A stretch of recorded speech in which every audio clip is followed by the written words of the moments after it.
అందరికీ నమస్కారం. చూస్తున్నారు కదండి, వరి చేను కోతలు కోస్తున్నారు.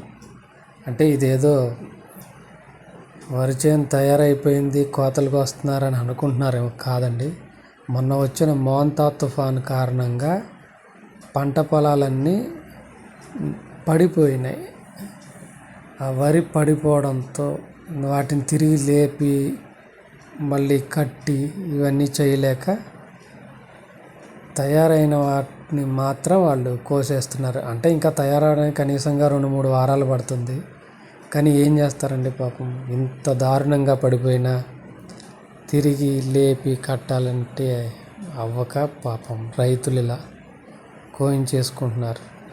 ఎందుకంటే ఈరోజు కూడా వాతావరణం అంతగా బాగాలేదు మా ఏరియాలో. మళ్ళీ వాన పడేలాగా ఉంది. మళ్ళీ వర్షం పడిందంటే ఇక ఈ మాత్రం గింజలు కూడా చేతికి రావు. చూశారుగా, అసలు ఎక్కడన్నా ఒక్క చోటన్నా నిలబడిందా?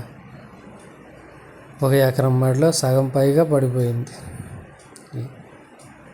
నిలబడి గట్టు మీద నుంచి సోద్యం చూడటం తప్ప చేయగలిగింది ఏమీ లేదు. ఏ తుఫాన్ వచ్చినా ముందు నష్టపోయేది రైతులే.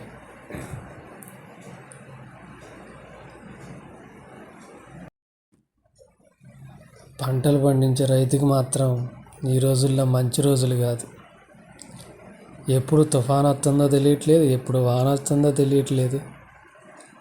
వాతావరణం పొద్దున్నంతా బాగానే ఉంటుంది, మధ్యాహ్నం ఒక జడెచ్చిపోతుంది.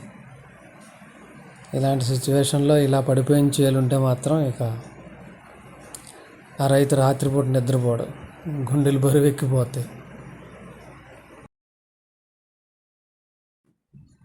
ఇంకా ఇంత టెక్నాలజీ వచ్చి మిషన్లతో కోపించుకుంటున్నారు కనుక సరిపోయింది కదండి. అదే మనుషులకు వచ్చి అన్నీ చెయ్యాలి అంటే ఈ లోపల వాన వచ్చి ముంచిపోయేద్ది. నిజంగా మీ అందరూ ఏమనుకుంటున్నారు? మొత్తం ఈ వరి చేనులో ఆ రైతుకి తన పెట్టుబడి పోగా ఎంత మిగులుద్దని అనుకుంటున్నారండి? ఏమన్నా మిగులుద్దని ఆశ ఉంటుందా? ముందు వరి నాట్లకు ఖర్చు, తర్వాత ఈ కాంప్లెక్స్ ఎరువుల ఖర్చు, పురుగు మందుల ఖర్చు, ఇప్పుడు ఈ కోతల ఖర్చు, మళ్ళీ దీన్ని తీసుకెళ్ళి కళ్ళంలో ఆరబెట్టి అది ఆరేదాకా కాపలా కాసుకొని ఆ తర్వాత దళారి దగ్గర అమ్ముకోవాలి. ఈ లోపల ఇన్ని వ్యయ ప్రయాసాలు పడితే ఆయనకి మిగిలేది ఏమీ ఉండదు. యాక్చువల్గా అయితే పాపం వరిగడ్డి మిగలాలి. ఈ సిచ్యువేషన్లో ఆ వరిగడ్డి కూడా ఆయనకి చేతికి రాదు. ఇదైతే మరీ దారుణం. అసలు అది ఎంత కష్టపడుతుందో మిషన్ చూశారు కదా.